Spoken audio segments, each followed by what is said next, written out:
narinig ko yung mga sinabi niya strong words. Alam po ninyo, simple lang naman yan.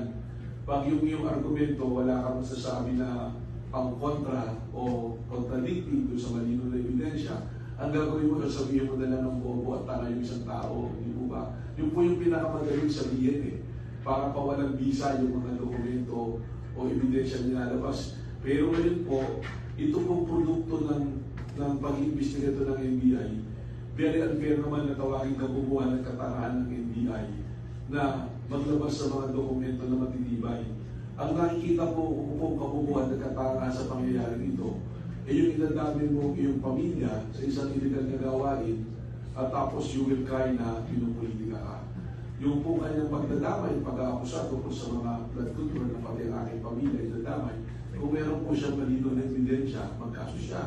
Kung tingin din po nila, gaya ng sinasabi ng kanyang abogado doon, na hinihigit si Mike Defensor, kasuhan po nila ang NBI, kasuhan po nila ako. Huwag kayo tama yung ibang NBI. Nakita niyo naman po yung salita niya na maraming matitulong sa inyo. Totoo po yan. Napakarami pong matino at professional sa inyo.